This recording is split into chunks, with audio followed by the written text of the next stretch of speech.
Hii mambo unatuambia hapa Wajaluo hatujatairiwa. Haina shida. Sisi tunajua Wajaluo. Sasa tunaambiwa ati Wajaluo walipiga sisi PK Salasia ati na hawajatairiwa.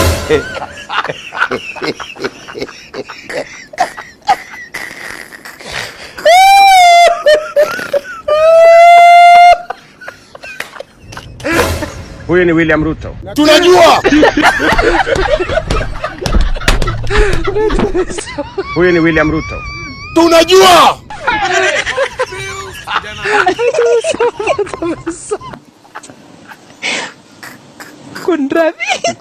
Kwani kutarisho ndio mwisho? Na hiyo sio kitu kubwa kwetu. Omera, anga goi.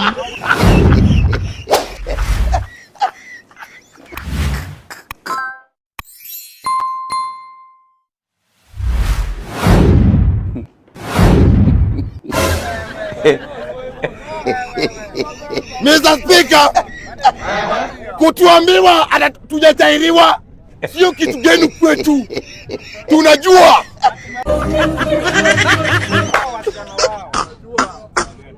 Huyu Songa anasema hapa ati Wajaluo hajatairiwa. Songa hajatairiwa na ameoa Mluya. Na Mluya yako kwanza anaenda au? Mr. Speaker, kila mtu heshimu kiongozi wao.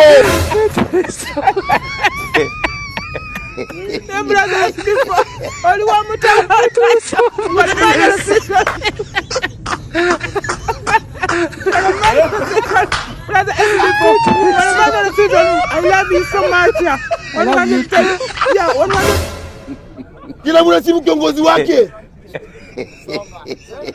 Mr. Speaker, kila mtu heshimu kiongozi wake.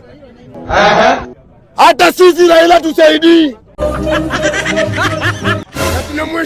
Tunamheshimu. Kama baba, maana ni baba. Ni baba. Ati sahi. Ati kuna vita. Kati ya Jaluo na Mluya, maybe wa Uganda. Lakini sio ya Kenya. Sisi tuko na akili. Na ningependa kuambia PK Salasia. Wewe ni rafiki yangu. Mpaka ya usiku wa manane. Wewe ni rafiki yangu na wewe ni rafiki ya usiku wa manane.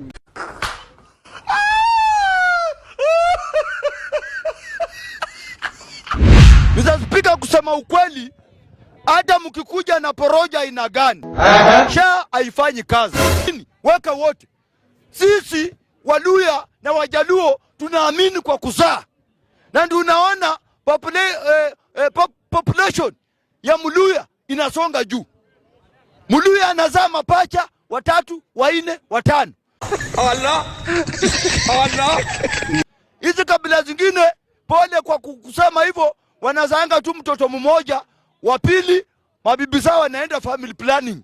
Sisi Waluya na Wajaluo, hata ukienda family planning kama wewe ni bibi ya Mjaluo ama wewe ni bibi ya Mluya na umeenda family planning, lazima ushike mimba. Hiyo tunajua kulenga. Sisi kutoka watu wa Western ya Nyanza tunajua kulenga shabaha. Na shabaha yetu hata ukiweka kinga ina gani, tunapita na golikipa na anaingia kitu ndani. So tunaomba William Samoei Ruto tusaidie sisi kama watu wa Western na Nyanza, tuko na watoto wengi, tuweke SHA. Wale watoto tuko nao tuweka hapo wote. Hapo nimetoka. Wamesema Murkomen ndio mtu amefanya kazi yake vibaya sana. Mr. Speaker, ile kazi wamepea Murkomen haikuwa kazi yake. Kazi ambayo wamepea Murkomen ni waziri wa maaskari ama inaitwa aje hiyo, CS ya security. CS ya security interior. Mr. Speaker, mambo ya interior inataka mtu ambaye amesoma law na akapita mtihani. Mambo ya interior hii Kenya wangepea Mjaluo na Mluya, kwa sababu hao ndio wamesomea law na wamepita mtihani. Ikiendelea hivi serikali ya Kenya, tutaongelesha wazazi wote na tutaandamana na